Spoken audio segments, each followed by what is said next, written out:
Good morning and welcome to the Capital Gang, the first Capital Gang of the year.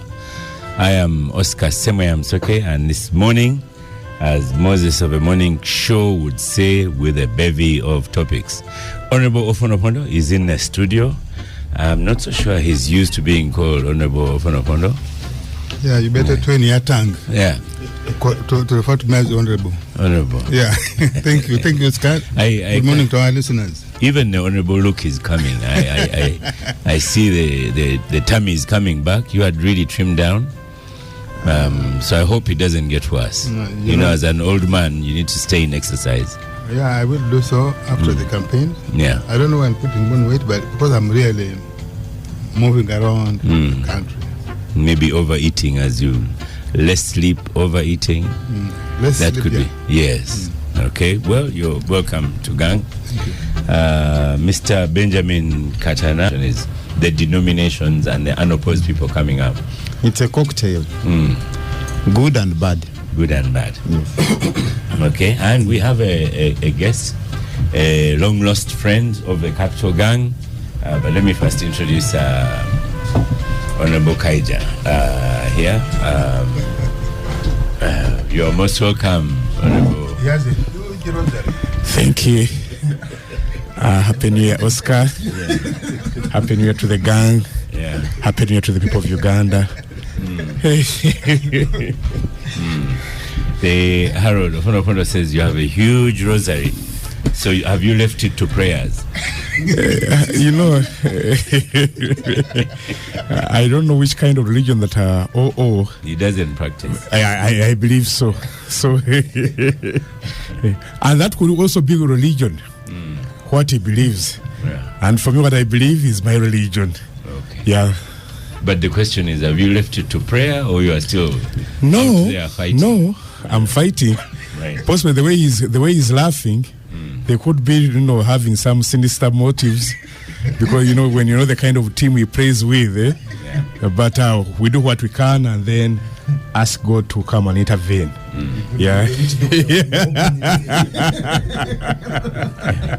Okay. So we have a guest, Honorable Nyombi Thembo, who is these days Mr. Nyombi Thembo, not Honorable Nyombi Thembo.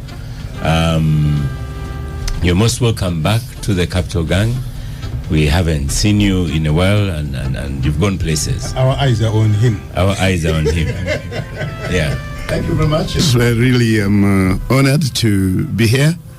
It has a lot of memories when I entered this room. That's good that you invited me. I'm lost because you are not inviting me. I rarely invite myself, but now that you've invited me, you see, I'm here and I kept time. So You did. Yeah. And I don't usually invite big people. So when goes, when did I become big? Because you have brought he has not come to take your transmitter. So Are you sure he hasn't? You must first wait and see when he leaves. That's when he has gone with nothing. That is when you feel you're safe. No. When I came in, I asked him, my brother, now when did you start traveling like a prisoner? Yeah. He has a pickup and I saw it outside. kanyamas all around. This used to be a free man. Yeah, those are the entanglement of some of these chubicos. That explains why I've not seen you at the gym in a long while. Not really. Maybe I changed places. Wow. I changed from that upscale. I changed from his upscale gym to my neighborhood in Ntinda, where I can easily walk and do my gym. But I was just saying that, the entanglements of some of these, when you occupy these cubicles, you just wake up when the IGP tells you that now you have to move in this manner. You have to be accompanied, and you have no choice. Yeah. I feel bad for you because you used to be a free man. Well, anyway, let's come back to the election. You must be aware that Ofonopondo won his own election. He's an MP to be. Yes, sure. Representing old people of Eastern region. Sure. So, and you as ED of the UCC, what's your role in this election? Here on Capital Radio, we run very many adverts of UCC and so on. So you've kind of, you've kind of inserted yourself in the election. I don't think so. It's business as usual. We are the regulators of the communications ecosystem. And as you know, communication is a platform for every activity you may think of in this country, world over, globally. Health, education, of course, elections. I've heard that this is going to be a digital election. We have to ensure that the network is robust to allow that to happen. Of course, we regulate the media, and you know the role the media plays in elections.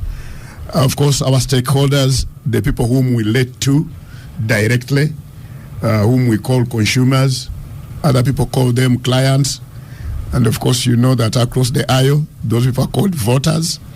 So you can see the intersection there. Can I repeat that? Yeah. We call them consumers and regulator. We have consumer protection as our key mandate under the law to protect the consumers. But I was telling you that these consumers, other people call them clients. Those are the operators. But the people in government and I think the Katanand group, they call them voters. You can see a very big intersection there between us and the population. With the 42 million active SIM cards, with the more than 15 unique numbers, which means 15 million, which means more than 15 million people in this country have phones. They need a network. They need a network, and they are consumers, and we protect consumers. So you can see what you call inserting ourselves into this election. To me, actually, is a statutory obligation that we are there to facilitate the process. I know that the consumers need us, the political parties need our services, government need our services, security need our services, and elections are exceptional times when a lot of anxiety, a lot of excitement. This is a time where, as a regulator of communication ecosystem, you need to up your act to ensure that whenever you are called upon to act from individual consumers, they are not denied services. The operators are up to the game, like the radios and TV. They have been playing to the rules more than any other time. So it's an exceptional time where all of us are pulling our antenna up to ensure that we do things correctly. So and you have not felt that you can leave it up to them, that you can trust them, because generally speaking, the media in Uganda has a lot of self-censorship. Yes, and we appreciate that. Self-regulation is really a regulatory canons, which we appreciate. But I have a statutory obligation also to regulate you. You know very well that much as you self-regulate yourselves, you don't license yourselves. You self-regulate yourselves. Yes, you monitor yourself at a certain level, but we cover that gap. We appreciate that because we cannot regulate. If we put it on a continuum from 0 to 100, we can only do maybe from 60 to 100, and that's very, very important. There must always be a big brother watching, but we appreciate the self-regulation through the NAB. Is very, very important, but you know how much resources we put into this sector to train new people, because we have these regulations which you have to be highly functional literate about, so that you don't break the rules. When you self-regulate, you must be aware of the rules of the games. For example, I've been shouting myself hoarse, telling you that election results are not a news as usual. It's not just news like you get in the news that the dog bites man on the street or man bites dog on the street. It's regulated news. That's why we have somebody who had the mandate to out these results. Like we have UNEB. That's what I've been saying. We have UNEB examination. You even, however investigative a journalist you are, You can't go to a marking center, peep there. You look at Ofono Pondo that is doing history number 2. He got 20 out of 20 number 2. You come and publish that one as news. Even if when you do that, it can cause a lot of problems. What happens if Ofono Pondo, sorry to use your name, my brother. That's why I didn't use Katana's name and Kaija's name. We are comrades because they can't see. Does the Honorable Thembo realize the confession he's making?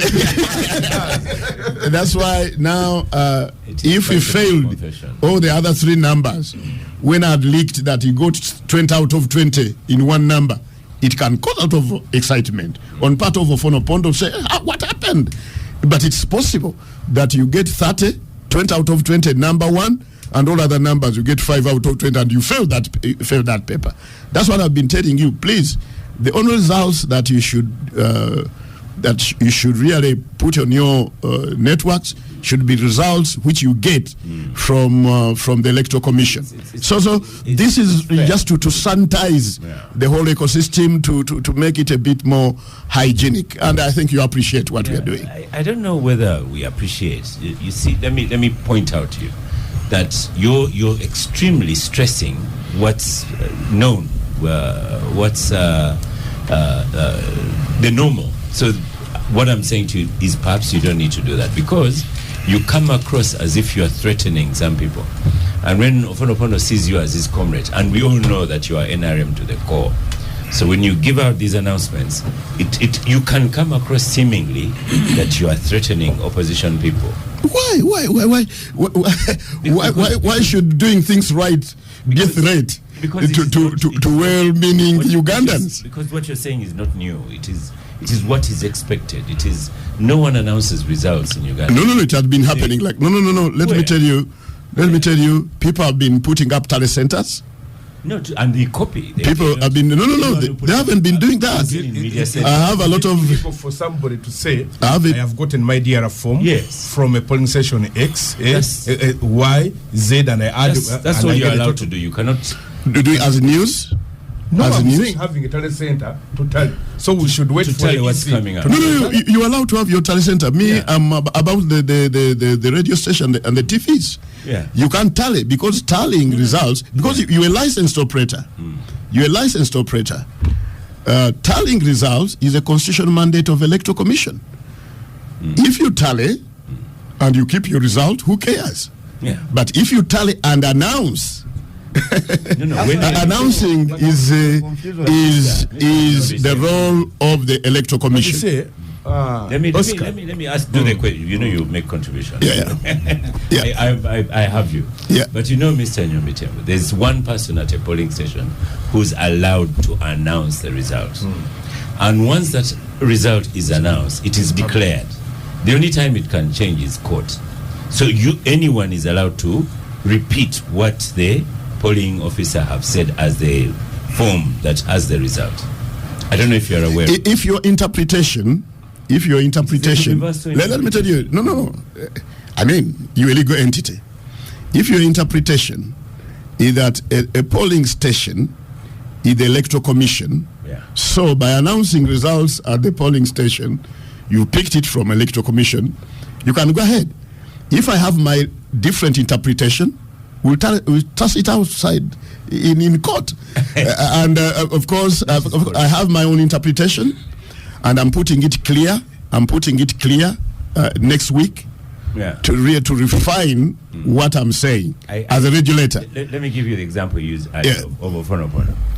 So Ofono Pondo has been declared as unopposed and soon to be Honorable Ofono Pondo, and is even teaching us how to say Honorable Ofono Pondo.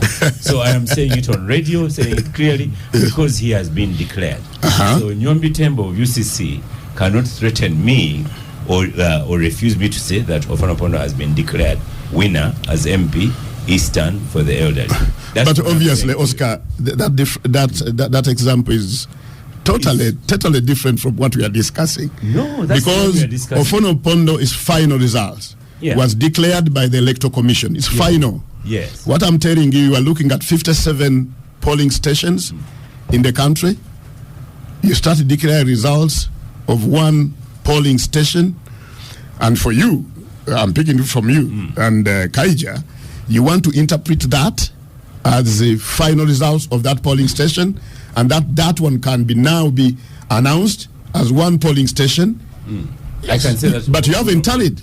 You haven't tallied. That Ofonoponda has one Molanda the problem is, what verification system do you have as a radio station, as a TV station, to verify that what you have given is the actual result? Those people at the polling station who listen to the presiding officer, they are there. Yeah. For you as a radio, you were not there. Yes, I'm telling you, you are not there. I know your capacity. I know your reporters. Yes. I collaborate with the council which regulates the journalists. I know how many journalists you have. How many journalists do you have that will cover 57 polling stations? You are going to rely on people who are going to call you. How are you sure that the result they are giving you from polling station of Kibova in Kasanda is the true results? They are not misinforming you. How are you sure that you are not spitting out misinformation? That's why I'm saying it is safer for you to pick these results from the returning officer, from the Electoral Commission. So that's why I'm saying, and I'm cautioning you, and by extension, cautioning the radio owners, the journalists. But if you have that very unfortunate interpretation I see coming up in this room, it's very, very unfortunate. You'll have that interpretation. I'll have my own interpretation, and I know by the time, let me say this clearly, by the time we go to court, I'll have your transmitter. I'll be having your transmitter. I'll keep it from there. This is where, as I told you, Mr. Nyombi, this is where you come across as someone who's threatening over nothing. And the returning officer is an Electoral Commission officer.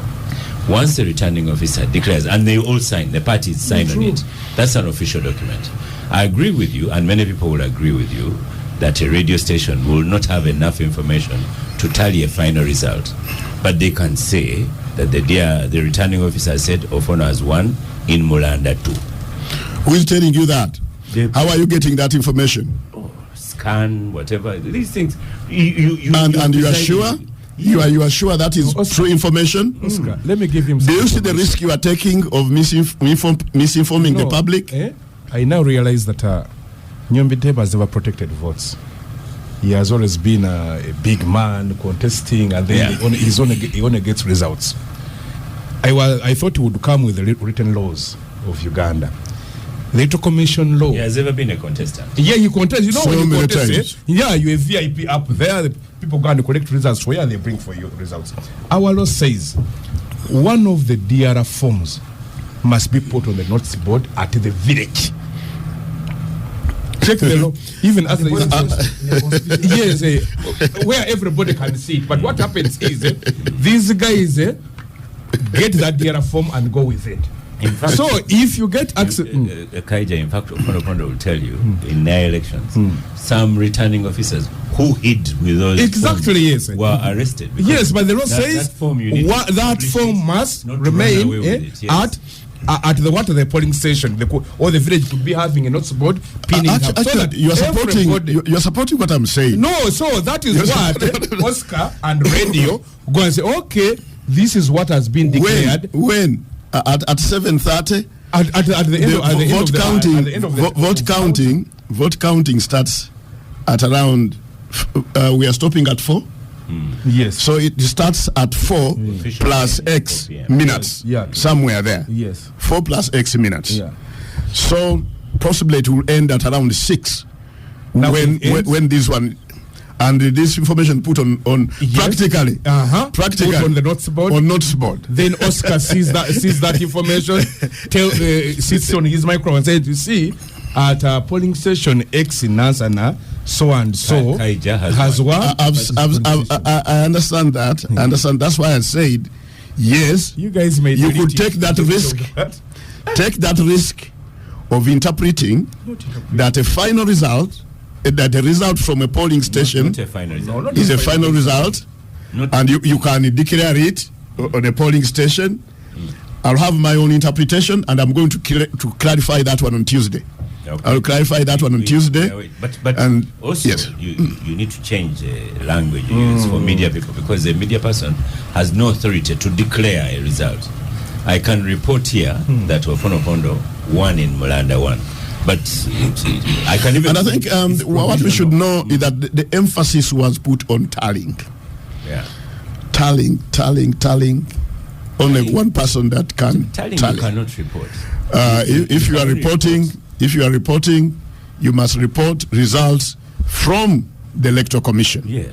You are telling me the interpretation is that the presiding officer at a polling station could be taken to be Electoral Commission. Yeah. I'm clarifying that one on Tuesday. Yes. Yeah. And by the way, you've been in those situations, and once that form is signed and filed, it is not changeable. Well, you may take that risk. I'm clarifying that one on Tuesday. Okay. You can take that risk, but what I'm cautioning you about, phone call journalism can cause you problem. Using civilians who are not even trained in journalism. You don't know, somebody will read 101 as 110. Somebody is going to read 100 as 1,000. And you want to take that risk. I think it doesn't happen. It happens. It happens a lot. We have examples. Where Ofonopondo was seated, because he could not have gone to all his polling stations on the day, he was seated and receiving information. So he receives information. You have one Mulanda. Which other one did you win, Ofonopondo? No, sorry, you didn't. No, but the primaries you won at the primaries level. So he was receiving phone calls. And that's okay. He could have been telling people that I am leading, but it is not decisive. I don't know what that means actually. Indeed. Yes. No, I think what they intend to do is that let the radios on that day play music as they wait for Mr. Byabakama. You have a lot of news. You have a lot of news to pick on that day. And you see, which is not regulated by Electoral Commission. Yes. It's serious NRM cadre being made UCC boss. I said, I cried for this country. You see, why do you think he can't do it? No, he can't. Why because you see, he's a supporter of, actually not even a supporter, he's a member of the NRM, a mobilizer of the NRM. I have seen him on his ex, literally actually campaigning for the NRM. And he's very proud about it. That's why, he's threatened that you are going to tell people on a polling station X, so-and-so has won, or so-and-so has been defeated. Because I think what he would be saying now, you guys get somebody to scan for you a copy, and you have it. No, if you have the scanned copies and then you start reading them through to the listeners, now he's telling you have some other news. So play music. I agree with him, Harold Kanja. I can agree with him on saying you're reading the scanned copy, as you've seen with his nominations. And for me, that is what I'm proposing. Yes. He's not proposing that. He's telling you it's not your business. You wait for Byabakama to tell you the final plus, to aggregate and tell you the mathematics. That if you're not, what will tell you? Officer has a returning officer. Declaration. And he has a declaration. But let me, Oscar. But you see, hold on 1 second. Yes. Oscar, worldwide, we've been following elections. Even in Uganda. No, worldwide. Worldwide meaning what? Meaning what? Because people talk about worldwide. No, globally. We benchmark a lot. And they show you what is happening in this place, what is happening in this place. Globally where? Why are these guys scared? Globally where? That the media. Hold on. Why are these guys scared that the media should inform the citizen? Actually, he's even using the military language as it's civilians. So it should be the military to announce the results, because the opposite of civilian is the military to him. So and they are looking at this as an operation which they must not lose, which they must win, and when you dare say a word. Yeah, so I am announcing on Tuesday. Oscar. I'm going to squeeze in Benjamin here before. Because he said global. I want to clear that one off because here all of us benchmark the US.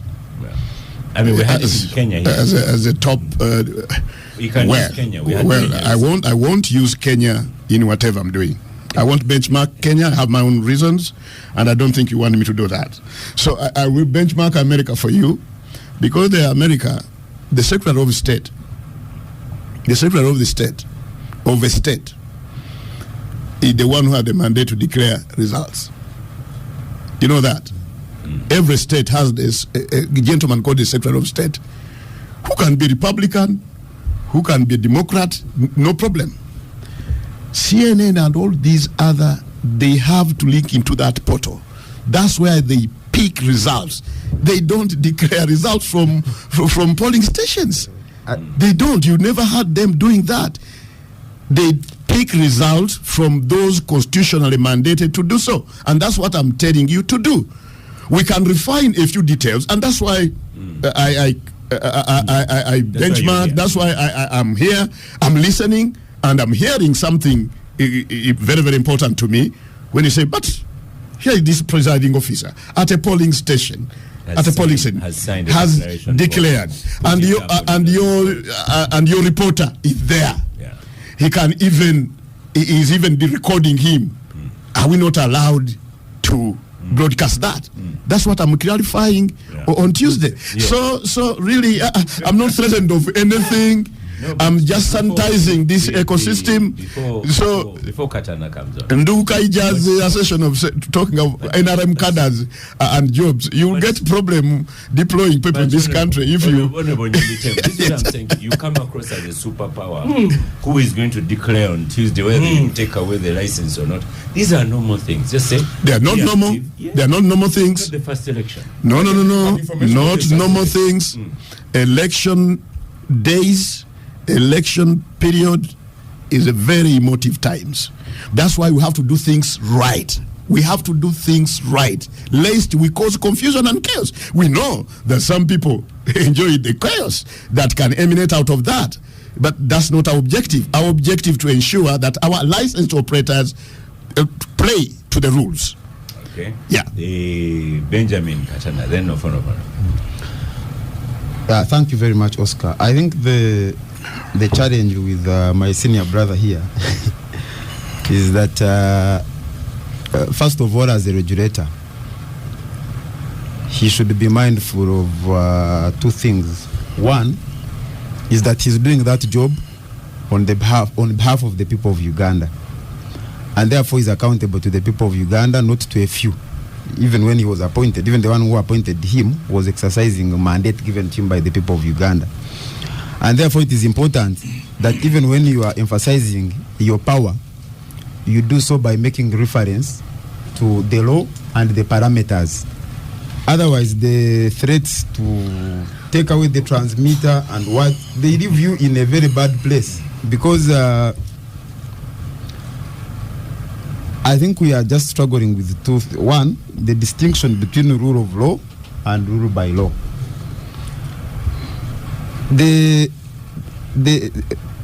Our colleagues here from UCC, if you have listened to UCC, to police and the rest, are struggling to find which law to use to control the people. Not what the rules say, but because you see, when you look, for example, at the question of tarring, the law places the mandate on electoral commission, but it does not take away the right of other Ugandans to say, we know for a fact that at Kamocha, Kaija got these votes, this is what has been declared. At Ntinda, he got these votes. It doesn't take away that right. It only gives, and by implication, when electoral commission is a duty bearer, it means that its results will be relied on as final and official. But it doesn't take away the right of a radio station, for example, to communicate and say that at Kamocha, Kaija got these votes, Katana got these votes, as declared by the returning officer. Yes. But because they are more obsessed with controlling information that goes to the public, they are more they are looking for where to base themselves to control media houses from sharing information as collected from the polling stations. If anything, if you want to say that radio stations should only broadcast information they have formerly obtained from polling stations where they have agents, that is a reasonable argument. But for you to say that they shouldn't be doing that They should wait for the final results as announced by Electoral Commission. I think that is a departure from the law, and you are clearly moving towards the direction of Paul Muanga in 1980.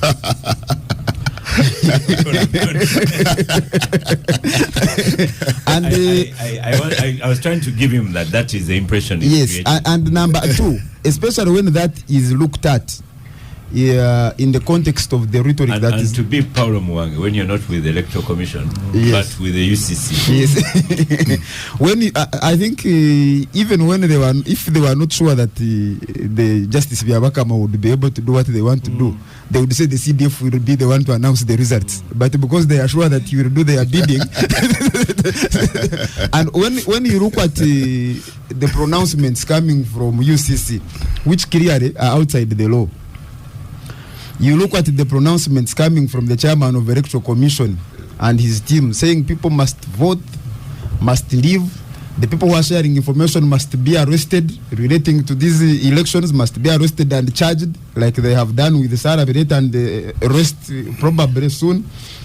And the rhetoric coming from police, from the army, you see that clearly there is a conspiracy to ensure that there is no transparency in these processes. They are operating from a background of guilt because maybe they have sat somewhere and they have agreed. Electoral Commission is going to play this role, UCC is going to play this role, the army is going to play this role, but in a conspiracy that is intended to defeat the will of the people of Uganda. And I think that that the people of Uganda should be able to look through that and call them out and not allow to be, and you can see clearly if you listen, for example, to the end of year speech by Ofono Pondo's candidate and by extension Nyombi Thembo's candidate, you see that clearly they are trying to manufacture a crisis to justify deployment of violence, which has already been witnessed in these elections.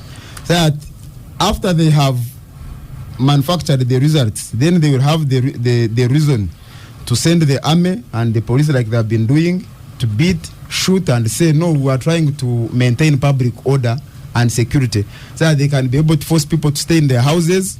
They know after 1 month, the anger will have boiled down, and they will continue doing whatever they are doing, whether there is legitimacy or no legitimacy. And when we ask that people that are charged with responsibility to enforce the law, like my brother Nyombi Thembo here, this is not only aimed at helping us, but helping them as well. This country would have developed, but the challenge we have when government changes hands, the people who have been trying to do something meaningful run out of the country on account of how they have used their offices. Now that the gains are lost, so we want you to be able to do your job in accordance with the law, so that if tomorrow the president is Ofono Pondo, you have no reason to run away, to go to Kenya and leave the businesses you have started here, the homes you have built, so that there is continuity and continued progress. But if when we are charged with responsibility to run public offices and we use them against the people to satisfy the whims of a few individuals, and Kaija here has spoken about the cadreship of Nyombi Thembo, and I think for me it wouldn't be a problem.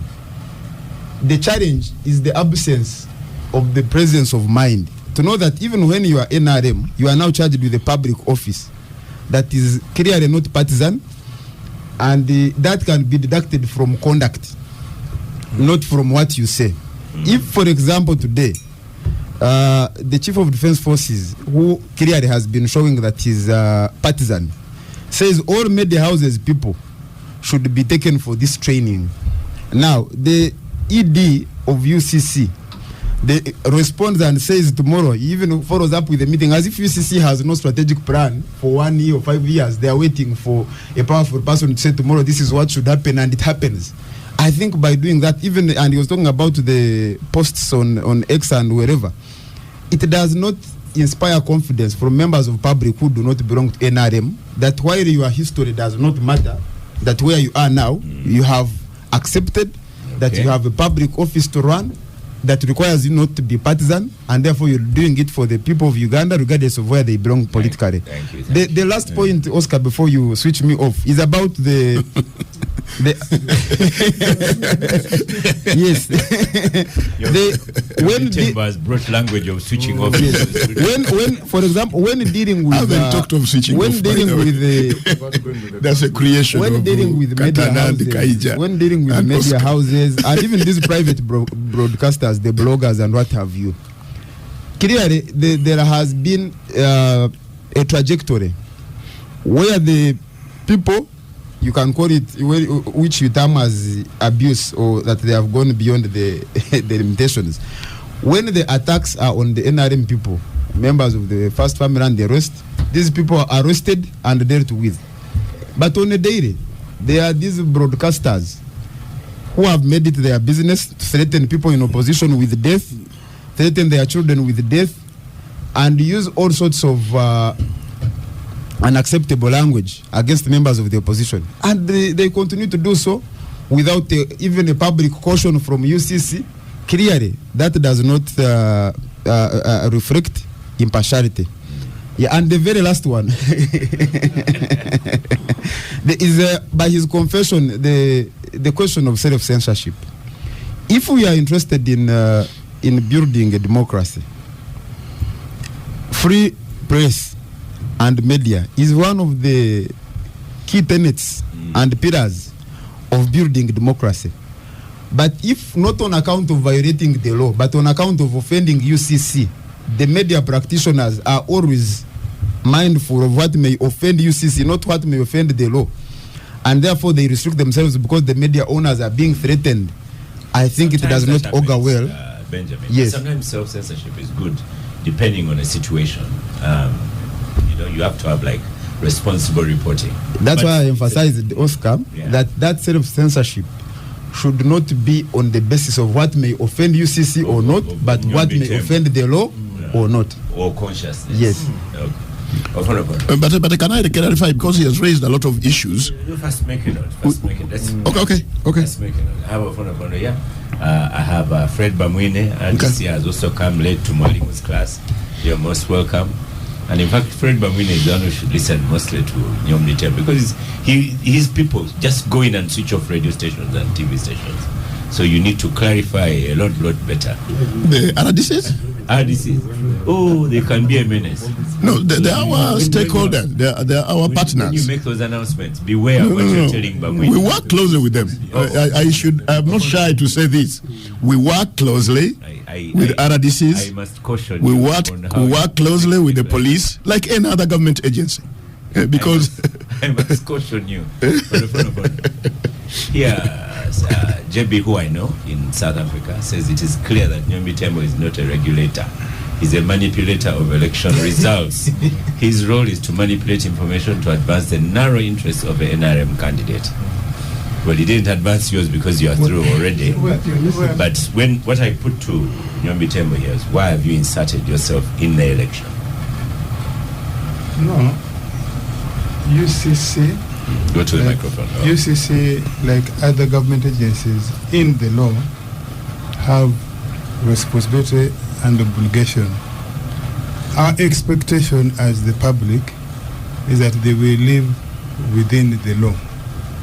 Of course, occasionally they may do rough shoulders, but there are mechanisms to challenge them. If Nyombi Thembo acts in a manner that the law does not prescribe, you can challenge him administratively and through the judicial process.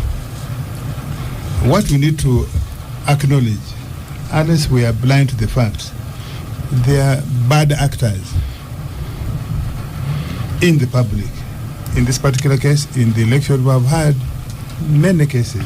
We even had a candidate who declared himself winner contrary to the election results, as you have acknowledged, was declared. And an attempt to swear in. Not just an attempt. Was sworn in. He did swear in.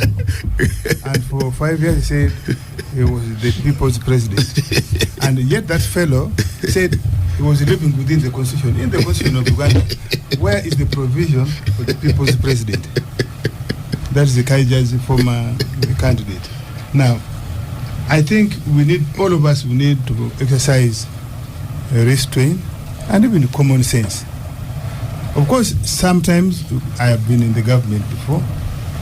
We kick up dust for no good reason. Take the current case where somebody says, waving a flag. Why should people wave flags?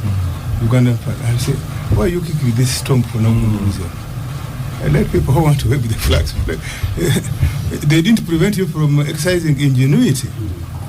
So, I mean, some of those things we don't need to. Now, coming when we go to Nambole, by the way, Uganda, we try, but when we go to Nambole, we all go with the flag. Yeah, and nobody tells us to carry. Right. We carry them ourselves. Yeah. So sometimes I think and wave them from the government side, we kick up some for no good reason. Now, in the particular case of Honorable Nyombi Thembo and UCC, I think out of experience, he's cautioning with the public and particularly organized groups under his authority, the media houses.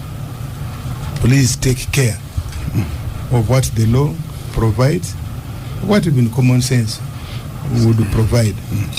Now, there are the people I described earlier on, bad actors.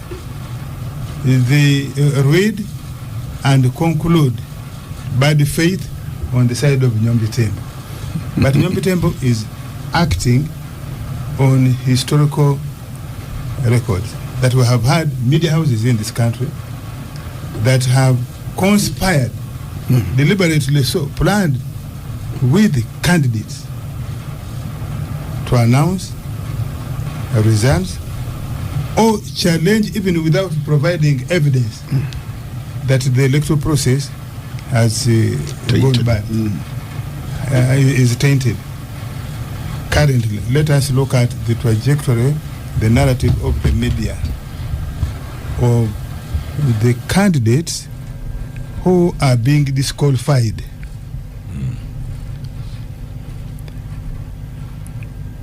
The media is arguing as if technicality, they say, why are you disqualifying somebody on technicality? But technicality is part of the law. Now, what are they going to do with the results?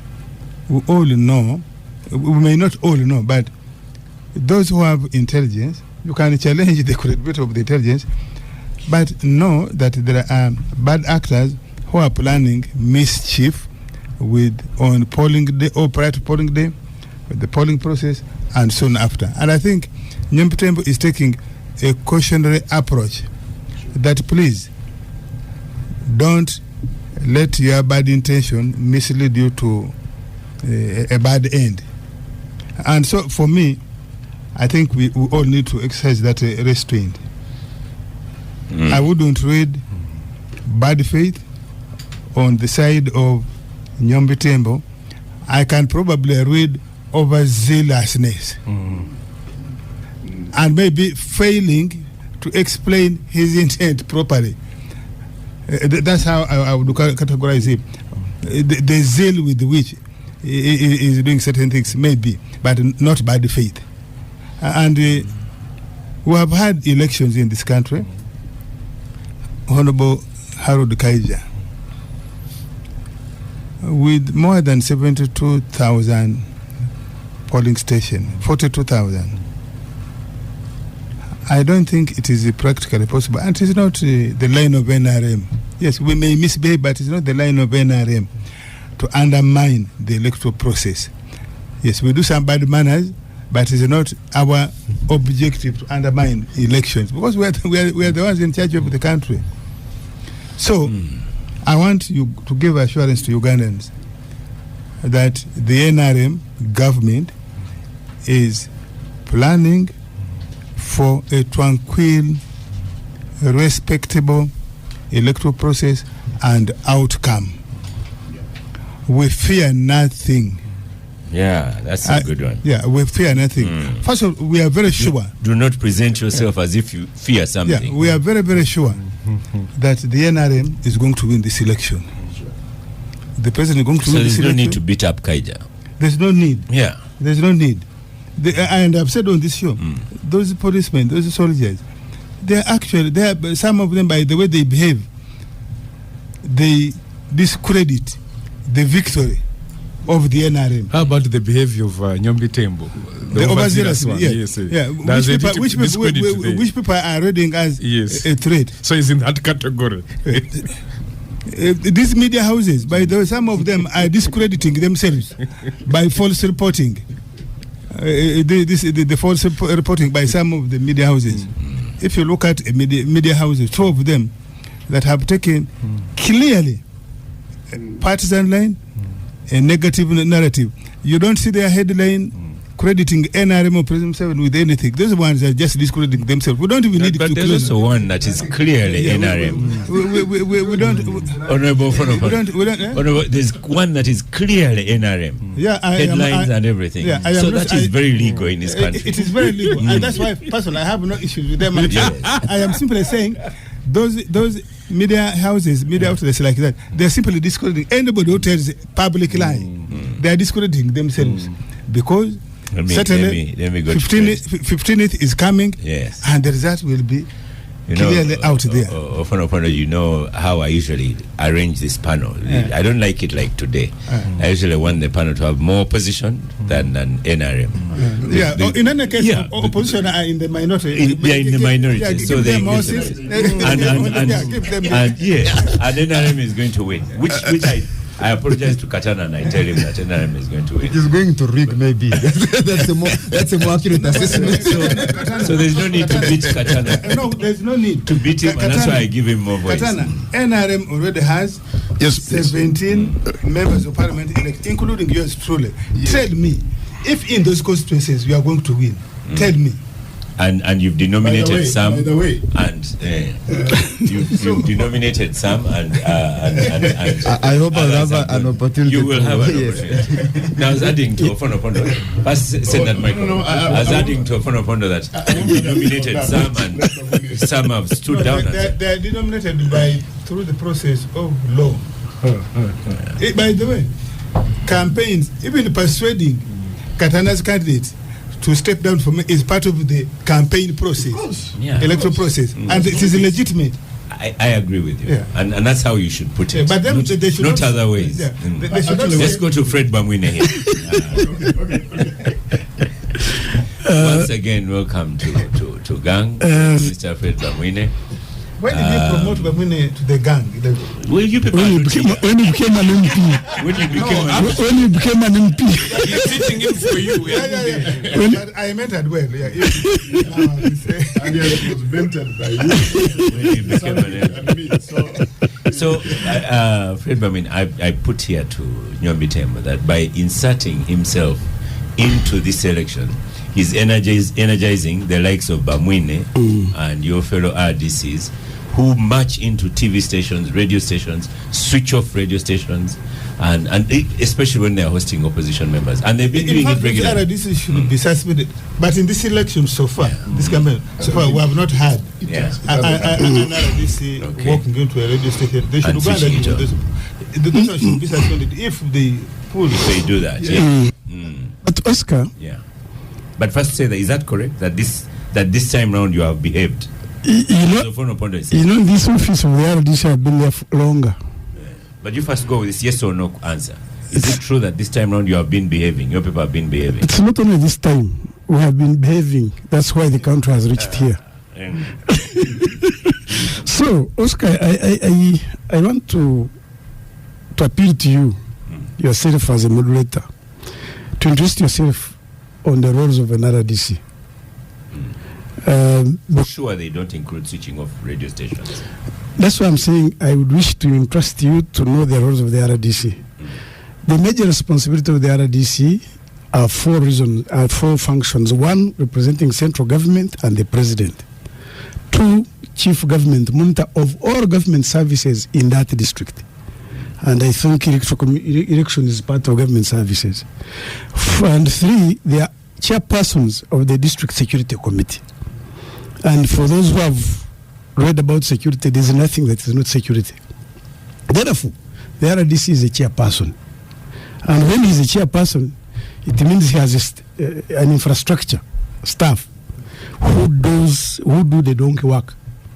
And he has a technical team, even if you are not, because there is no way they teach somebody to be an RDC. apart from orientation.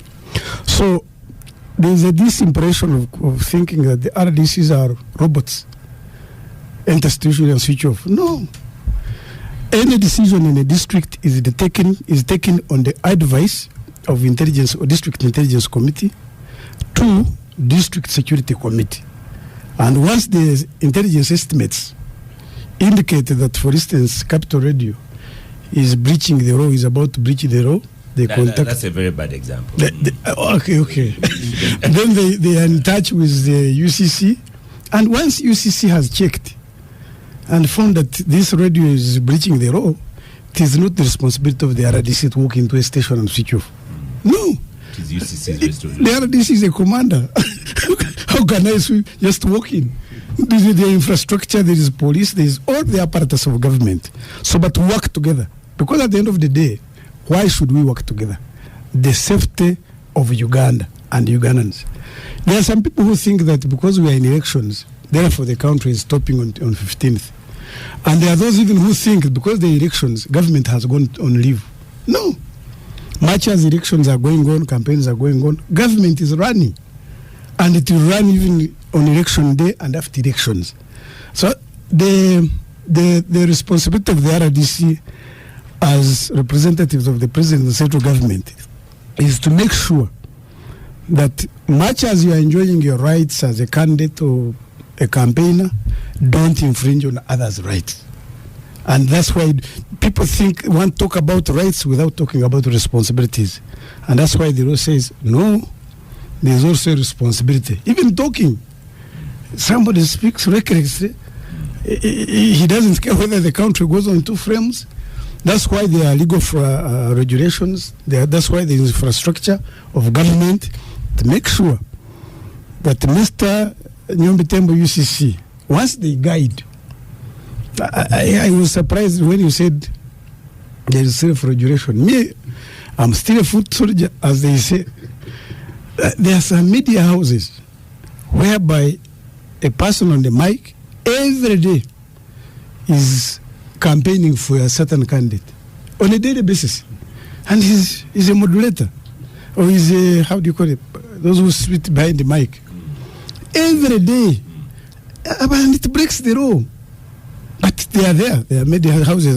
I know them. It's supporting his what I know, that's when it breaks the law. What I know, the weakness of NRM, they don't complain so much formally.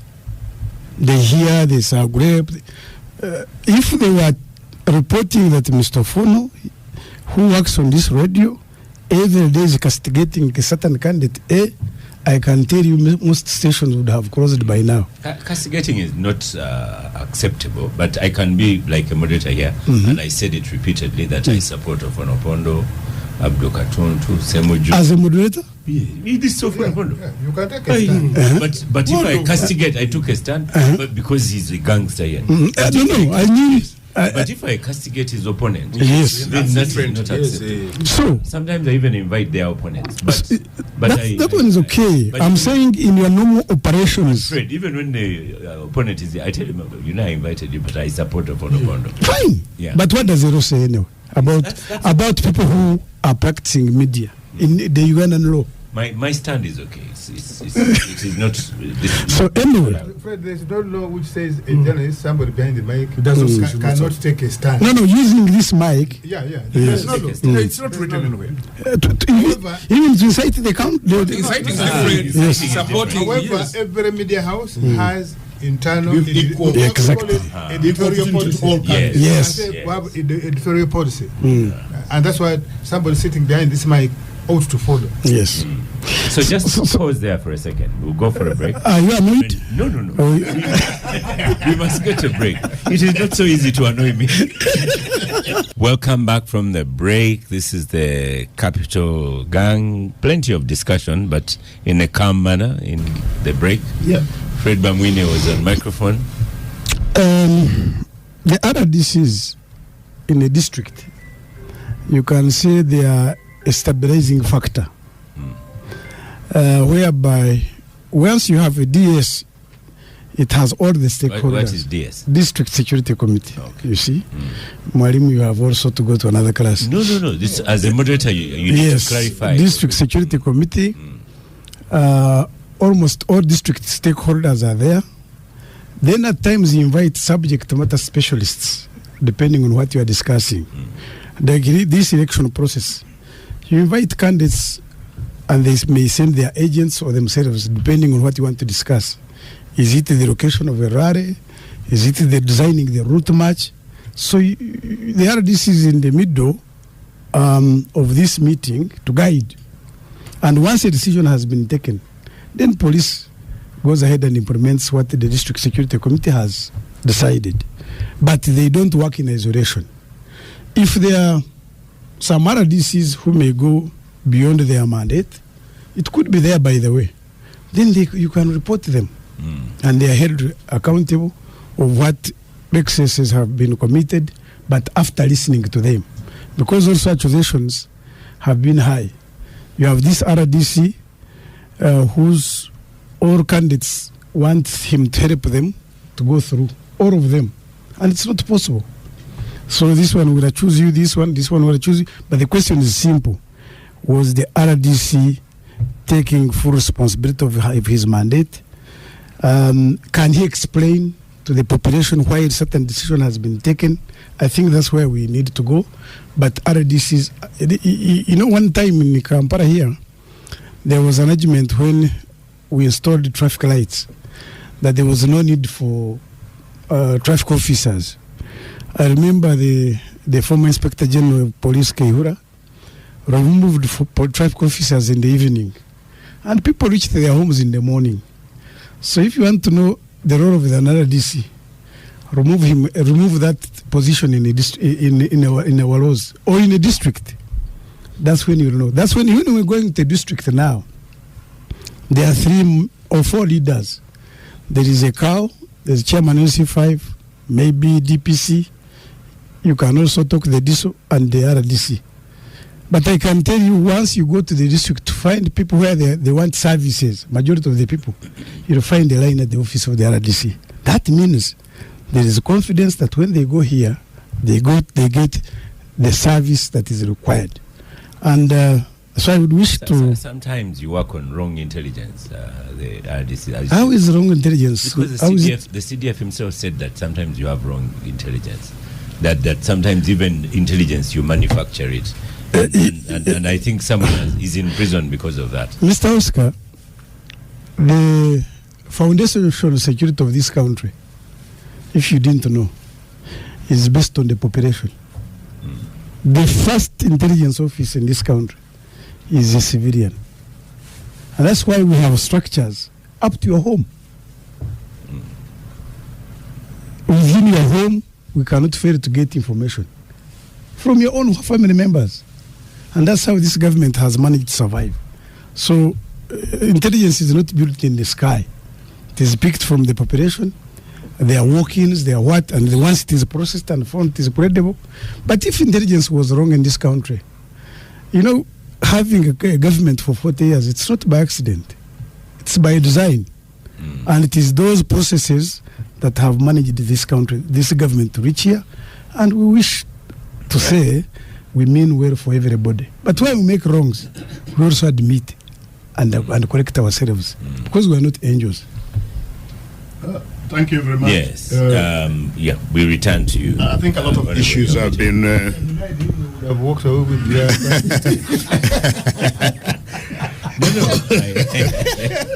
a lot of issues have been raised. I invited him. So but it looks like we are agreeing, at least the majority of us, that the regulator the regulator cannot insert themselves in this electoral process. We are part and parcel of it.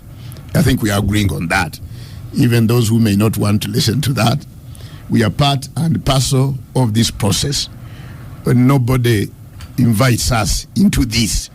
What we do automatically gives us a table, not only a table, but a front seat in the whole ecosystem, because this is a massively consumed service the elections and the communication, the platform that is used in mobilization, in rallies, in whatever you say. So we are there to stay. Reading bad intention from me because I have a history of being a cadre. I'm a cadre, I don't deny that. I'm an NRM person, I don't deny that. But I follow the law. Actually, I invite people who may think that what I'm doing is illegal to go to court. I'm not the final person. You can go to court and ask for a permanent injunction on the directives I've given. The court can put them aside and I'll abide. I've given these directives in writing to all licensed operators, the radios. It's now 4 months. Nobody has ever attempted even to if you think it's illegal, you go there. So don't read bad intention on me. I just want to see that the electoral process is smooth. I want to see that the licensed operators, radios and TVs, are not used to propagate misinformation and disinformation during the electoral process. All of us know that misinformation and disinformation is a key killer of elections credibility world over. We know this. So there's no regulator that will leave it to pass just like that. You have to follow the rules by the law. So don't read bad intention. Being overzealous, no problem. Because as you know, overzealousness is showing too much energy or enthusiasm in pursuit of a cause or an objective. Nyombi Thembo, you know me. I'm not a stranger in public service. I've been in public service for 37 years. You know, every deployment I've had in public service, I'm sure that exceptional energy from RDC yes. At one time, I was the youngest RDC in this country. So I hope you never switch. I will always show that much energy and enthusiasm in pursuit of an objective, a credible objective, a statutory objective. And in this case, we want hygiene. We want electoral hygiene. And one of the key areas where this hygiene can be compromised is the media. That's why we are alerting the media. Let us play to the rules. And I call upon the media practitioners, Oscars and your friends. Please, if you think that we are crossing the line, even before you go to court, come to me. My office is one of the most transparent offices. Actually, the door is just there for the sake of it. The doors are open. Come to me and say, hey, brother, I think we are crossing the line. Threatening us. No. I'm not threatening you. I'm when telling we come you. To see you, will say, stop threatening us. We have been working very well. I'll just tell you that I'm not threatening you. I'm just cautioning you. I'm just asking you to play by the rules. So, what I'm doing, if it's wrong, I have no regrets, but I'm just expressing I'm from my regulatory mandate. I'm from a teaching loudly. Nyombi Thembo. Yes. From a teaching world, we say it is no longer acceptable to come and put four canes above the blackboard so that people listen. So no. Necessary. In legislation, and they will work very well. Legislation is a process. We have self-regulation. We have moral suasion. We can persuade you.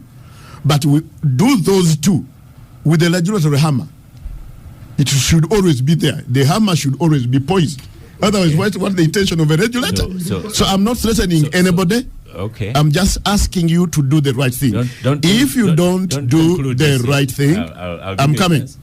If you don't do the right thing, the regulator is empowered through the law to do certain things. Regulatory interventions, those include so many things. Fair enough. But including cancellation of license. I'm also assuring you that a lot of media houses do the right things. We'll come back to you. Sure, I know that. Especially Capital, Radio Capital. No, let's say this one loudly. I'm a regulator sometime, but we are saying now the best practice in regulation is to pat the back on those people who are complying. Pat them on the back loudly. And I'll do this in this studio. Without, of course, causing anti-competitive situation. Well, Capital FM, you are trying your best. And we appreciate that as UCC. Fantastic. I once met a teacher who refused to give 100%. They gave 98%. Yes. You are like that, say you are trying. Just say you are excellent. The There are many words you can use. Thank you. But let's go to the next topic. And Kaija and Fonoponda and Semoya Msoke will first ask these two men about the road that takes them home. And I know both of them have big cars. So the other night, were you stuck on the road? You couldn't come back to Kampala? You couldn't go around PG area? What caused it, Mr. Fred Bamwine?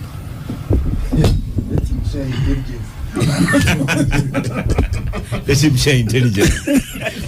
By the way, that means Katana is very far from power. Because intelligence is not shared. I don't want power for the takeover.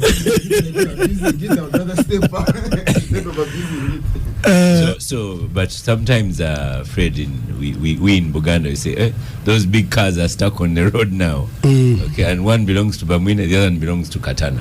No, but those big cars, others end up in Wakiso, others end up in Mpiji, others in Butambara, others. Or some are coming from Masaka. Not even Masaka. Yeah. Omwanga Chivumbi. Mpuga's car is not small. No, those are. But anyway, you see, I was analyzing people's talk. I happened to have come from those families, what we call humble families. There's a situation where you could find that you have 4 children and you have 1 blanket. And you can imagine what happens at 3 a.m. When you find your colleagues are covering themselves and the 2 of you are not covering yourselves because the blanket is 1. At 3, 4 there, when the cold is in. And that's what is happening in this country. Because we have these roads which were built largely by colonialists, designed and built by colonialists at that time. And since that time, what we have been doing is to rehabilitate them. But that time, the population was maybe 6 million. Now we are talking of 50 million. Amidst this poverty, everybody has bought a car. So, how do you expect a miracle to happen? You need to check when there are holidays, when offices have closed 23rd, 24th, and you see what is happening in even your town here. Vehicles don't move. So, what caused the stampede on the road were about 4 factors. One, there was a natural one. Normally people, when they go for these big holidays, they want to come back early before the new year, most of them. And this jam has been stretching from Katende, Mpiji, up to Kampala, normally. But this time, there are other 3 factors. The first one, the third one, the second one is the rehabilitation that is taking place within Ruwera, which has taken so long. And therefore, it clogs the vehicles. Even when they were going, it's almost same story. I don't know where you were on 24th. 24th.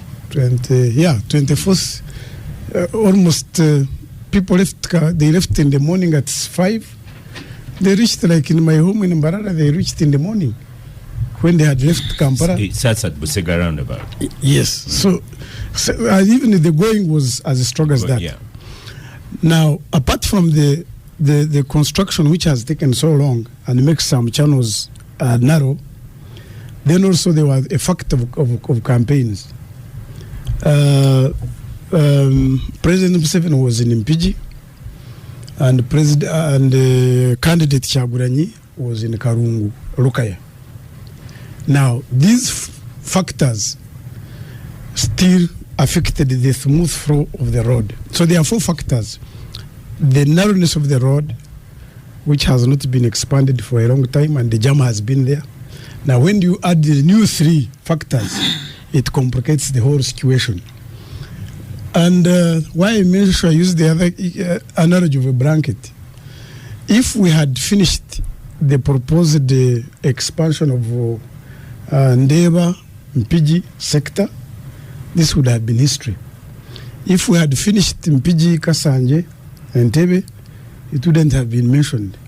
If we had finished Chabadaza, Chibibi, Kabasanda, this wouldn't have been mentioned. If we had finished, there is a road here which I normally use myself, on the Mitiana Road in the Busunju. You cross, you don't reach Bujuko. Bujuko here. Bujuko, yes. If that one is done, these things wouldn't be mentioned. In fact, me, that's the road I normally use. There was even a fourth factor. Yes. Two forces that collided On the and our usual way as drivers. not patient. Nobody's patient, everybody correct. So I think they went to 5 lanes. So these are situations we have grown into. So those who are concerned about that kind of traffic and jam, we need to ask Mr. Government and Mr. Ugandans, where is the money to finish all these roads? That you disentangle the. Otherwise, the 4 children in one blanket, the fight will continue. It has happened today, it will continue. That's why he mentioned even 24th. 24th, it was a disaster. People slept on the road from Kampala, northern bypass here. Benjamin Katana. So to me, it's our poverty that is largely causing all this. This sounds like a possible explanation, Benjamin. Unfortunately, the summary, first of all, is that I was not caught up in that jam because fearing the bullying that the Bamwinas do on that road going to the village, I decided to stay in Kampala. So I was not a victim. But the summary of the explanation that he has given just points to one thing: the dysfunctionality of the state as presided over by the NRM government and Museveni for the last 40 years. The indiscipline on the road is a clear example of the impunity that the people that has become part of our custom. Even here in Kampala, you see people driving on shoulders. You see these people that have sirens. Even when there is no emergency, they are pushing everyone off the road. They put a siren even when they are transporting a coffin, yes, which is rushing to nowhere. Yeah. So this. Sometimes I don't like your examples. No, but you ask yourself. When they are taking dead bodies, ask people, why are you putting a siren for why are you taking a dead body? Because Oscar and listeners, the leadership of a country has a duty to shape the thinking and behavior of the population, first of all, by doing the right things themselves. The factor that Bamwine here has feared to mention is that one of the candidates, his candidate Museveni, parked in the middle of the road and conducted an activity. If you have been a keen observer of traffic flow, even disruption of 10 minutes is bad enough to cause traffic jam. That is impunity itself, because even when you have, because the argument has been, is the fountain of honor, meaning that he can park even in the middle of the road. So that was a very big factor. But the other thing is that this unending, because for example, it has taken maybe close to 10 years now, I have lost count, to repair that Katonga bridge. The roadworks that he has mentioned, the repairs have been going on endlessly. And that has become the custom. It's not an exception. Every road that they attempt to repair takes forever. Every road they attempt to construct takes forever. so this has become, even the northern bypass, even a few years after it has been commissioned, you have potholes. Then they go back to reconstruction. Even the express, which is not even, I don't think it's 10 years old, they're already doing repairs. So you can see that we have a challenge. Repairs is the normal operation of any road. Repairs is a normal process. Actually, some of us have been public service, even in private sector. Operation and maintenance, actually what brings problems. If you do capital investment, and you don't cater for O&M, operations and maintenance. When you don't maintain, that's when you get these backlogs. That's when you get this expensive maintenance. But routine maintenance, you don't see without using a lot of words. You don't see any problem with the road which has just been commissioned. But there's 2 years down which has been mentioned. Benjamin, it has just been mentioned. Meaning what? To be fair, you know I use that. Really. It's very okay. Very, very okay. But also, it shows that Benjamin is not yet ready for government. Maybe It just shows he doesn't use the road. Yeah, no, but it doesn't know. But you know that opinion coming from people who have failed to run government for 40 years. I don't think they are competent enough to assess who is ready to run government or not. Constructed, there's something we call defect liability period. Yeah. Sometimes it could be negligence at the time of construction or even design. Yes. Sometimes it's because of what I spoke. Many of us, for example, when we build our home, I hope Oscar will factor in the disruption. Stop him so that he- how many Yes. of us put money aside for maintaining toilets, for example, in the homes? Sometimes you don't even have a choice. It floods. Yes. How many of us put money aside to replace glasses on the window? Yes. You find homes where they have put a cardboard Yes. when a window glass breaks. So I think it's a culture thing that we need to. Sometimes you don't have the money. You say, now when the money comes, I'll put the glass. It's not. Katana finish. It is not surprising that these brothers of ours. How much money? It's not surprising that these brothers of ours Team finish off. are doing substandard road works, because even at home they are confessing they are doing substandard work even when they have a lot of money.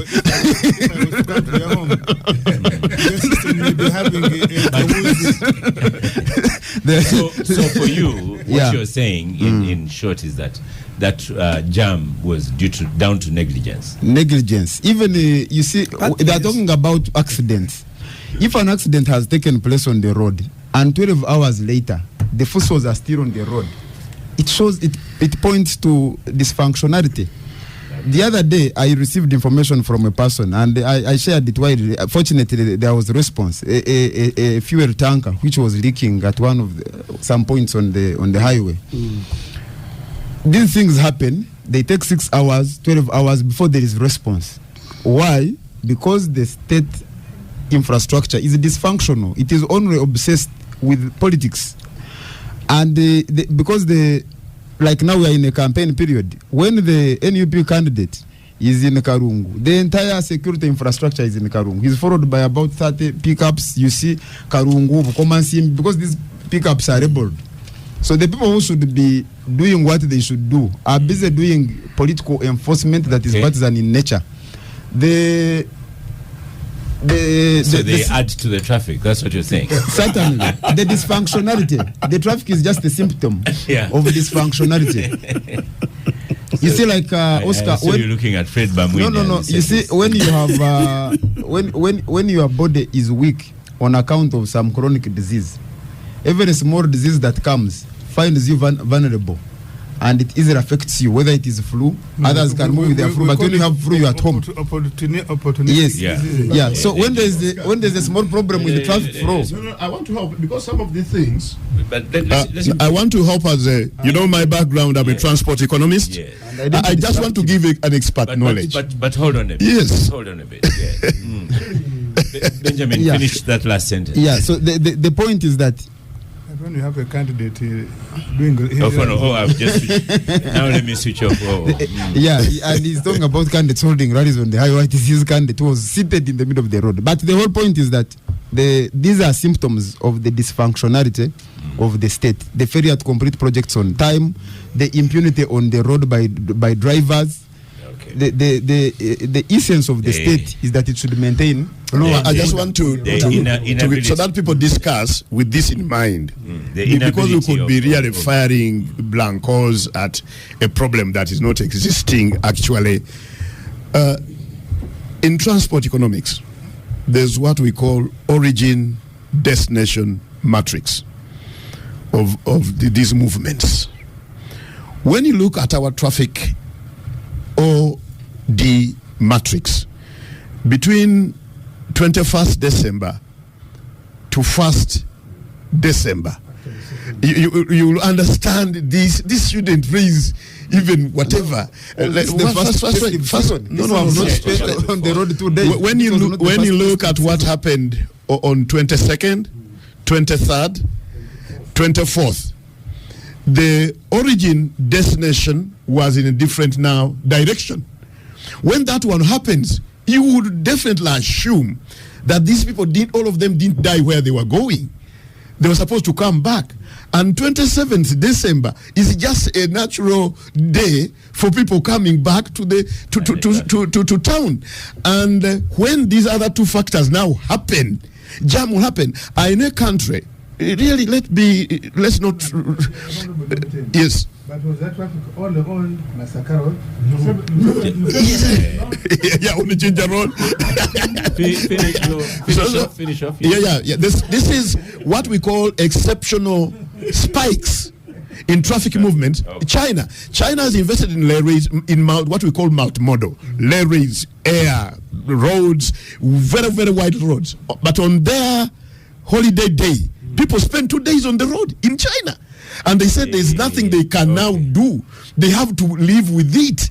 So really, this exceptional spike thank you, of 27, why should it cause a lot We'll of... stop for a quick break. After the break, Honorable Kaija, then we'll come back from the break. This is the Capital Break, Capital Gang, coming into the final section. There was an announcement just on. My friends lost a relative, Dr. Batwala. I don't know if you heard of him. He will be buried. Yes. It was. Will be buried on Tuesday. And interestingly, they say send to Fiona Batwala. The Mabugo, instead of sending wreaths, send money, send it to 0755 572863. There's an RDC here, so dear family, I'll speak to him. Make sure that the to send money. You got all the digits correct. Yes. See, that's what my fears. Digital things, you can miss one number and people send money to the wrong number. And the names. Yes. You're about to. So that people very, very, very sad in their situation. So, Harold Kaija, on traffic in the festive season, these people on the NRM side seem to make sense with the explanations given. No, you see, that is what they should say. But for me, I've been really thinking about it for a long time. Not and just I'm that like, one incident. Yeah, and I'm like, the way our country is managed, the people managing it make politics look simple, and that's why that anyone, the wannabes can even join politics. Politics is a very serious kind of business. When we were in Senior 1, Senior 2, we saw the history of New York. And some people said, why did we start and say, no, there was a reason. Causes of the problems of New York. We talked about traffic, housing, blah, blah, blah. Then, how did they... Yes, and how did they try to solve them? Equal and serious leaders. Yes, true. Yeah. How do they try to solve them? Because you see, I am running in Nansana municipality, and I've been telling people that we have a political municipality. But if you brought a young girl from Masaka and you told her that you are going to work as a house girl in a municipality, her mind of a municipality cannot be seen in Nansana. The state, because we have seen that problem all over the years. The issue of those roads, but how are the road designs in this country? Because now today, some of the causes, although even Mr. Museveni has become one of the causes of traffic jam. He closes the road from wherever he's coming from to his home in Nakasero. That day when we were closing that side of Mpigi, even we who were connecting the northern bypass were affected. And we hours, and possibly even that went up to the people going to Ginger Road. When you look at our road designs, in serious countries that would look at, because Mr. Wabweni was talking about the numbers of around independence. Yes, when you look at the numbers, don't we project, don't we forecast and see what will happen in the year? He now is talking about resources. The resource envelope then and the resource envelope what? Today. We are having a country that has dual lane roads in the city. Sorry, single lane. A road like Masaka Road and Ginger Road, where OO uses, should be having a dual lane road from Kampala to even up to Iganga.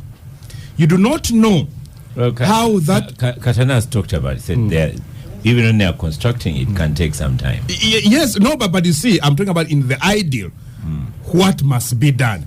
The one of Masaka would have a dual lane road, even up to welcome to Masaka, even after welcome to Masaka. What does it help you?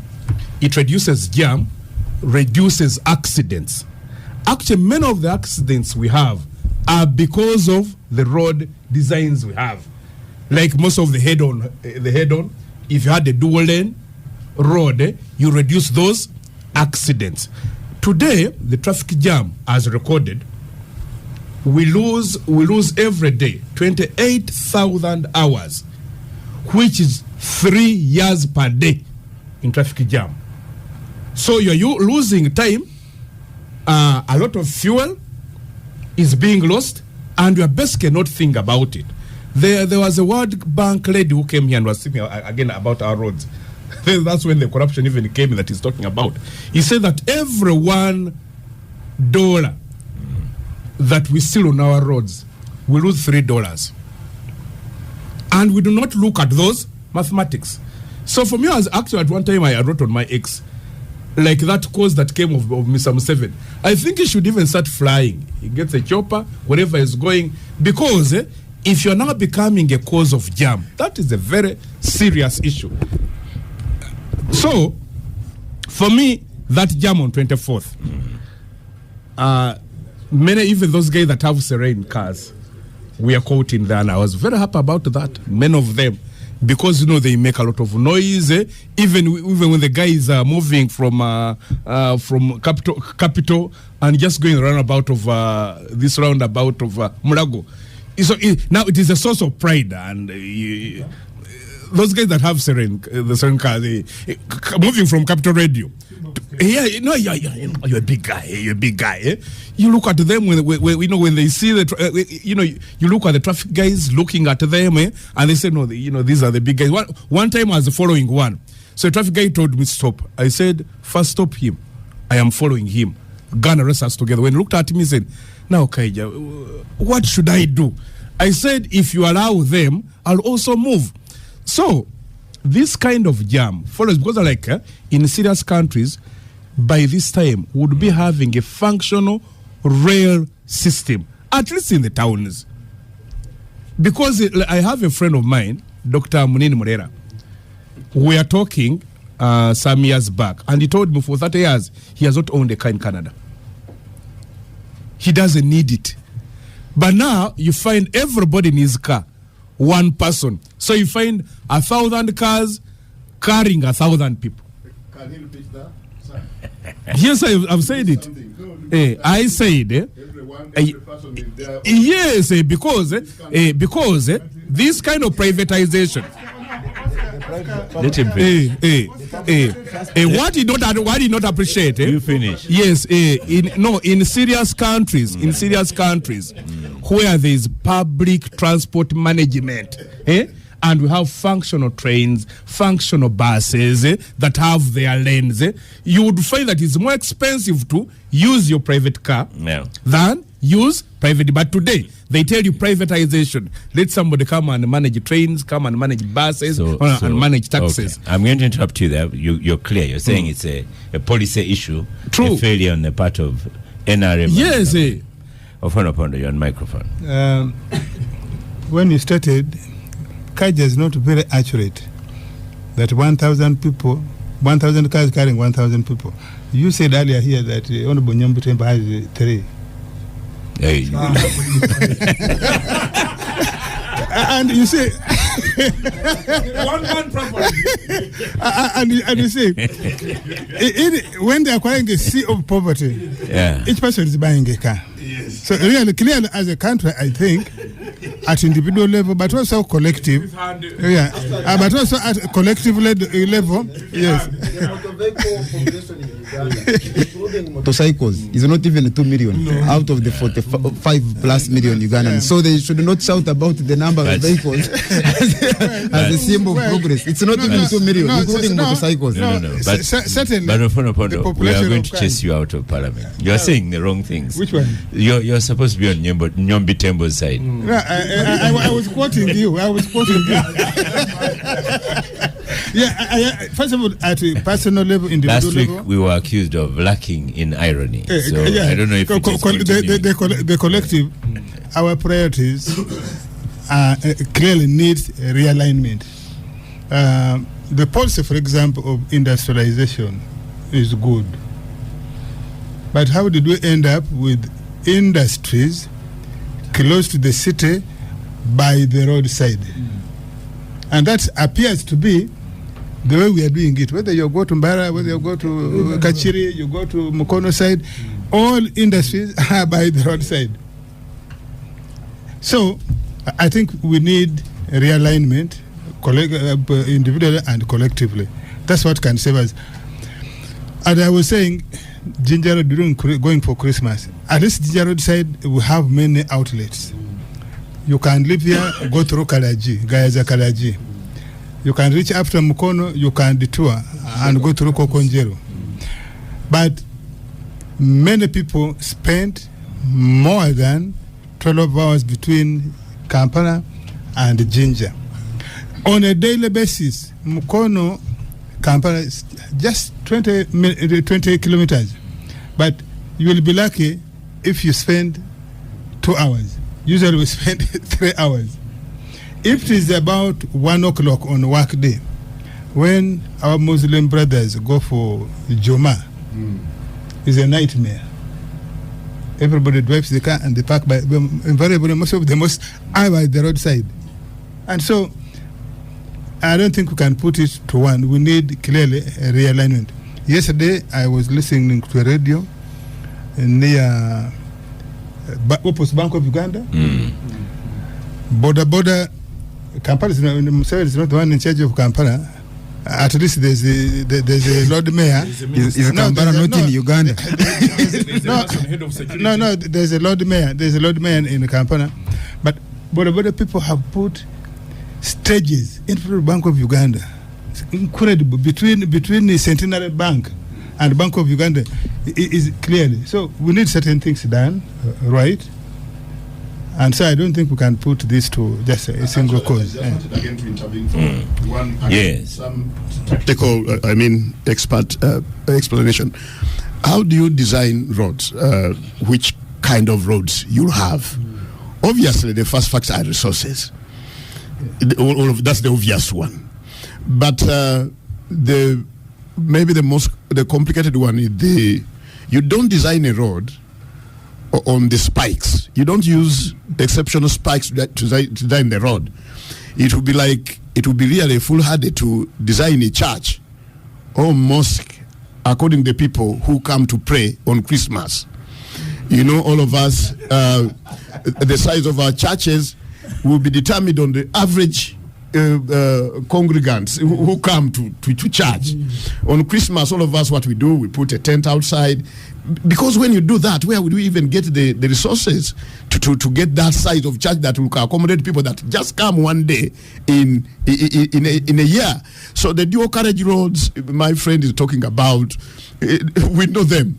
Government know them and is doing something about it. I think it's during this time of NRM that you've started seeing what we call climbing lanes on most of the newly created roads. Before you go into dual carriages, they're called dual carriages. Yes, climbing lanes have been introduced so that when vehicles reduce speed where they will cause a constraint, you have a climbing lane where other vehicles would. On Masakalo Road, there are a lot of climbing lanes. On Jinja Road, you see them coming up. You see the roads of Kampala now, because of the traffic now, the average traffic now, you see most of them now that are being designed are dual carriages. So we will continue with those single carriage, the 2-lane roads. 1, resources. 2, traffic. When you look at our roads, because I was in the transport sector for quite some time, actually, because people want to get assurance from the information I'm getting. I was the coordinator of the Transport Rehabilitation Project Railway Component in 1994. So I'm really highly functionally literate on these matters. Thembo Road was one of the roads that had the highest mortality. And these designs of the expressway, designing the southern, was a result of that. The design of MPG Expressway Ginger Expressway to be the candidate expressways of all other roads exiting out of Kampala is because of studies that have indicated the average axles on the roads, especially between Kampala and Ginger, have increased and necessitate another road. So it's planning. It's not out of what you feel like you want. Resources, then the axles, because you have to look at the internal rate of return of every road. The IRR of every road will not be determined by the spikes of 1 day in a year or spikes of 2 days in a year. It will be determined by the average axles that work on a road in a year, not the spikes. But the jam we are talking about of Massacre Road, of Ginger Road, is not a 1 day. I mean, already the solutions are there. Mpiji Expressway is being done. The Ginger Expressway is being done. You've heard of the Sunja Expressway being designed. The Bombo Expressway is being designed. We interest you to read our the development plan for all these projects are there. I think Mr. Nyombi has not been following the discussion because the necessity has been emphasized by all of us, but the shortfall has on the time taken. Put together these interventions. But the time taken. For example, the Ginger Express Highway. Yes. Over 10 years. Yes. No progress. But Mr. Katana, so at least don't betray yourself. I was in Mkono 2017 when the compensation started. Yes. And it got used before they finished compensating people. That's why you're talking about the resources. Which also resources points to lack of branding, because before they started, before they started compensating people, they should have known the number of people. That's why some of us are saying maybe government should own land. The land should go back to it's because the amount of resources required. It's because the money is being misused. Kampala lost Ginger Express corruption and when you look at the resources required for compensation. Gentlemen, but you need to read now that we are out of time, let's have one comment, and I want us to talk about Sarah Birete, what we can say. I thought we had talked of candidates. Yeah, but time when you have Nyombi Thembo, he's going to take all the time. But first, send the microphone to him. Now the biggest question to Nyombi Thembo is when for people's better planning, when are you going to switch off the internet? And I say, tell him to be truthful. I want to be categorical on this. And truthful. Just a minute ago, you were about to say the role. That is what our manifesto says. The role of the regulator is to ensure that internet, we have ubiquitous, let me use that way, we have ubiquitous telecommunication all the time, everywhere. That's my role. That's why I even have the Universal Access Fund. See, people are recording where they don't get profits. You told us you also give us money. Accurate. So they are recording. No problem. To make sure that with its ubiquitous communication, ubiquitous internet, ubiquitous voice. That's our role. Switching off the internet can be a result of some other factors, not regulatory factors. That would not be regulatory. It's like closing a road. Are you aware that Karuma was closed for some time? Last year, for some 3 months, because engineers had seen some cracks that would cause problems. When engineers come, definitely, by then it was UNRA. UNRA had to, on recommendation of that problem, a road had to be closed for some time. But the function of UNRA was to have roads that carry vehicles all the time. That's our role. So I don't want to be speculative on this. Our role is to make sure that there's internet all the time. Actually, in Kampala, we are now struggling to make sure the Kampala is covered 4G. Metropolitan Kampala, by the Kampala is covered 4G, around 40% now, 5G. Metropolitan Kampala is all 4G. I mean Kampala 40% 5G. So our role to make sure that there is internet all the time. Okay. But if other issues came in, those are not regulatory. But I'm aware the people I've been discussing with, because I say we are not alone in this, all of us agree that internet is very important, telecommunication is very important, there must be a very strange reason. Okay. A very strange reason that might force government to switch off internet. But as far as now, don't speculate on this. For us, then the other one was, yes. Honorable Nyombi Thembo, is whether you recognize that when you go threatening people, you resemble Paulo Mwanga of 1980. So for us in public service, I'll give you a minute to speak on that. For us in public service, we are used to that. We are used to two things. People will make us look bad because we want to achieve their intentions. You get used to that. Some people will make you to use exceedingly good when they want to get something from you. Even at my age, the way you look, there are some people who come and say, Thembo, you are a very handsome man. And because they want to get something from me. So you get used to those two extremes. There are those who come to say good things, exceptionally good things about you, you agree.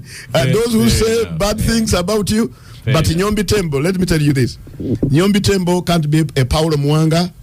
Paulo Mwanga was operating in an era where people were working on decrees during a military commission, who are the law himself, and the military commission. Me, poor Nyombi Thembo, the poor regulator, I'm implementing the law. Actually, Katana was telling me that I have to consider the people.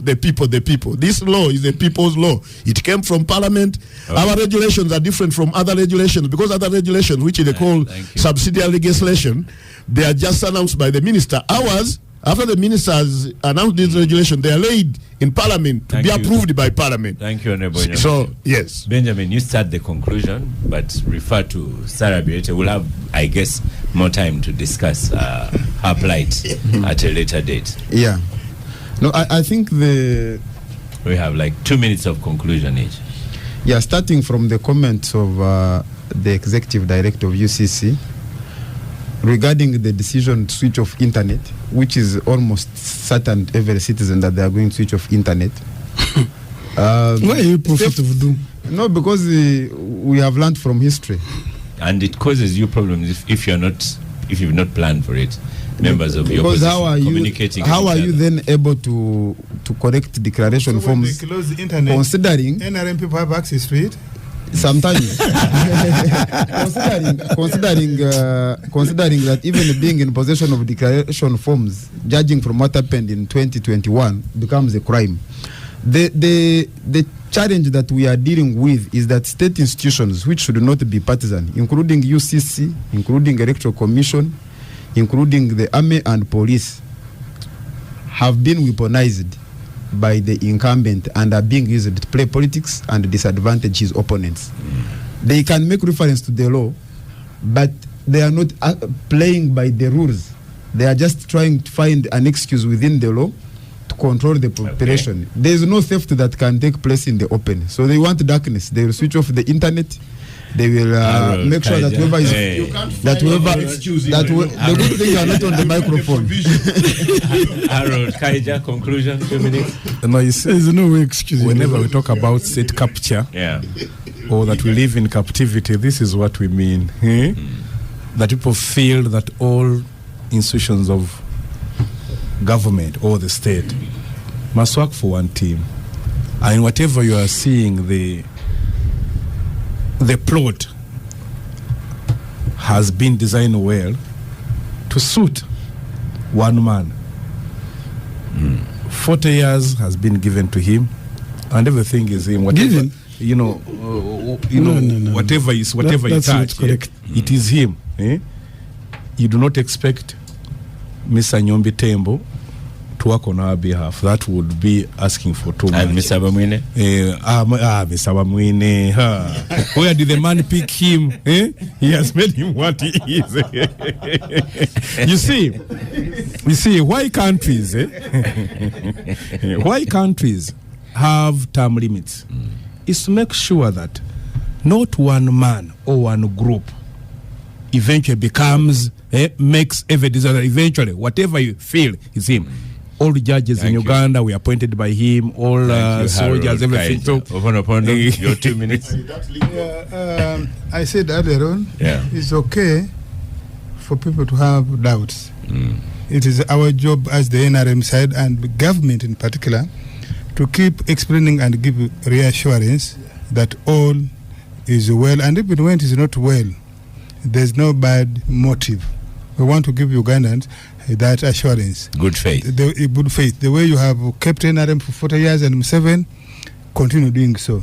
Finally, we have a book, Unmasking the Lies, in this campaign, done by my young sister, Pamela Nkunda. She has sent here copies that really unmasking the Katana's lies, including... No. I have read. I participated. Okay. And I participated in some of the things here. We are just unmasking the lies, especially from the opposition. We shall read it. We have put it in yes, including the false claim that they can win this election. Okay. Thank you. So, Fred Bamwine, your 2 minutes. Oscar. My 2 minutes. One. Hand them out with photograph. One. Benjamin Katana, I'm going to give you a copy. Okay. Yes, he needs one. Really, he needs one. One. I want to assure everybody listening that the elections are going to happen on 15th, and the country will continue running Uganda. Therefore, the government of Uganda will make sure that even if there are elections, the state does not collapse.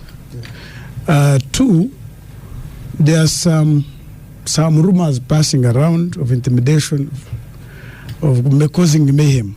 I want to assure everybody that the security apparatus of Uganda is alive to these issues. Fortunately, the parliament has been facilitating security agencies. We shall make sure, whether you support the government or not, you go and cast your vote without being hindered, and nobody will interfere with you. Lastly, I want to call... And these people posting videos that we shall harm you, we shall... Even knows you handle them. No. Once you pick one, fortunately, you have my information, you have my number. Yeah. We shall continue sharing as security to make sure that across the IU, there's a video I saw. Across the IU, by the way, across the IU, because we don't promote impunity, and we don't believe. That's why I was telling my brother Katana, the issue of radicalizing supporters is dangerous for this country. To find people holding sticks and stones running after a policeman who is armed, that is equivalent to taking poison. That's why I'm saying I'm going to share with my number with you, so that we can. I don't begin. We shall begin together. Why do you distance yourself? Because this country belongs to all of us. Because I have no capacity to do enforcement. Therefore, we're going to Honorable Nyombi Thembo to close. Because you don't want him to switch off. We don't want him to switch off. Thank you very much. I just want to say that. Let me read this for you. Toko, we had a young lawyer, Toko, last week who was in a general argument with Moses Biaranga that ran over into the next week. Crazy that at Nyombi and at Katana are belaboring to appeal to Nyombi Thembo. In 2005, when he defended removal of term limits, this is what the man said about conscience and politics. He says, in politics there's no conscience, and no leader shall say he's following his conscience. Those who want to follow their conscience should resign. They have no place in politics. So don't appeal to Nyombi Thembo. That's a misplaced quotation. Because what I did to amend the rules of procedure of parliament so that anything touching the constitution should be voted to openly, that's the global best practice. It's done everywhere. I don't know who introduced that rule in our rules of procedure. Anyway, that is history. That was amended, and I am proud of it, and my colleagues who did it, we have no problem. So I'll just say that we at the UCC, we follow the rules. We are not final in whatever we do. You can advise us as citizens because we work for citizens. If you think we are going overboard, please come and tell us. We are a listening and a learning organization, but we will do our part loudly, not in whispers, to ensure that there is hygiene in the communication system during election period. So we shall follow the rules. We are not working for anybody. We're working for Uganda. That's the mandate we have. statutory mandate we have to regulate the communication sector of this country. And Thank we you are so doing much. it with zeal, with the energy, loudly, That is Nyombi openly, and Thank you. accountable to the people Thank of you so Uganda. much, Honorable Thank you very Nyombi much. Thembo. It's been a pleasure having Thank you you. back. Thank you, gangsters. Honorable Kaija, we wish you luck. Benjamin Katana, wish you luck. He's a candidate, yes. You will. I wish him well, yes. I told him I wish him well, yes. Then, Honorable Fono Pondo, thank you so much. Fred Bamwine, thank you so much. Star Cafe, thank you. Happy New Year to our listeners. Do you know, Fono Pondo, I want to tell you something happened in Chigo area 2 days ago. We got water, so I should also, he was saying, say something loudly. So National Water came for one night. That was very good. Then down in the valley, I hope people, Dr. Silva Mugisha is listening. yeah, you are going to make an appointment for me to meet him. But down in the valley as well, people are collecting money to pave their road in the Chigo area. So also campaigns are going there, fundraising. Honorable Fonopondo, when you visit, you know what will happen. So thank you very much, our listeners. I am Oscar Semoyamsoke, and I shall see you next week.